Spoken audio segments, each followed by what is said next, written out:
¿Creen ustedes que la pena de muerte deba regresar a nuestra Constitución ecuatoriana y ser ejecutada para aquellos criminales que no ayudan a contribuir ya a evolucionar nuestro país?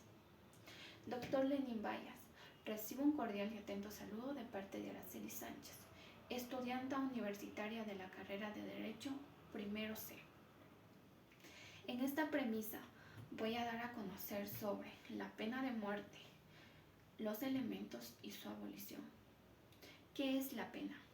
La pena es cuando a un ciudadano se le priva de su libertad y de sus derechos por haber infringido una ley y no llevar un orden jurídico. ¿Y qué es la pena de muerte? La pena de muerte es cuando un individuo comete un acto agraviante hacia el otro individuo, como por ejemplo violación, robo o hasta incluso la muerte, y como consecuencia es que un juez dicte la sentencia de la pena de muerte. La poema capitis o pena de muerte es tan antigua como la humanidad. A mediados de la Edad Media se dictó que esta pena solo puede ser ejecutada para el poder público, habiendo algunos elementos y algunas opciones para ejecutarla, como por ejemplo la garrotera, la lapidación y la crucifixión, ya que podía hacerlo la víctima o el poder público.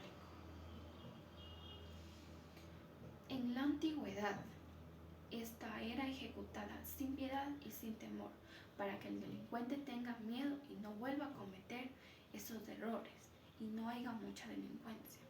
En cambio, en la actualidad se ha tenido el pensamiento humanista, que en vez de castigar al delincuente, solo se castiga al acto delictivo.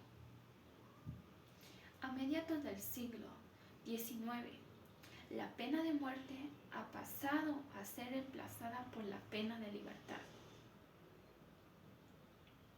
Elementos de la pena de muerte. Elemento objetivo. Esto quiere decir cuando un juez dicta una sentencia hacia el otro individuo, hacia el delincuente. Elemento subjetivo. Este se divide en dos.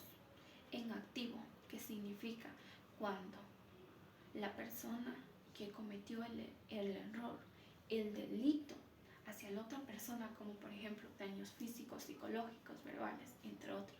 Y el pasivo es la víctima, la que recibió esos daños. Según Pérez, dice que él no está de acuerdo de que se haya implementado la privación de libertad, ya que eso no ha funcionado y sigue habiendo mucha delincuencia, y que en vez de rehabilitarles a las personas que están restringidas de su libertad, las devuelve a la sociedad más dañada. En cambio, dice Vélez y Paita que no es justo que un delincuente esté libre solamente causando daño a las otras personas y como sanción tenga la privacidad de su libertad, cuando puede haber matado, violado, secuestrado o hasta incluso haber cometido algo sumamente grave hacia una niña que puede estar recién comenzando la vida y que tiene un futuro brillante. Y según Cepeda nos habla que ¿por qué tener compasión de un delincuente si el delincuente no tuvo compasión de su víctima?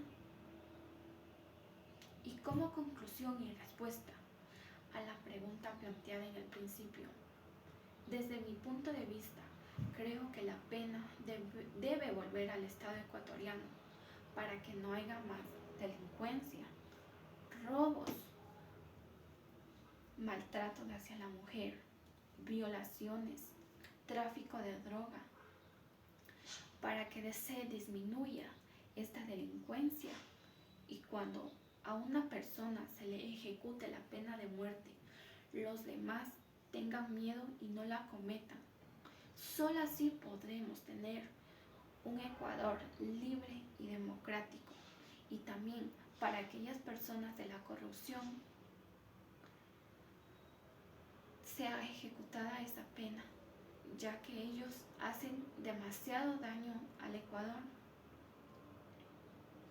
Y también podría decir que un buen juez parte desde la raíz hacia adelante con la sentencia, sin dejarse que otras personas o por medio de terceras personas hayan y dicten su sentencia.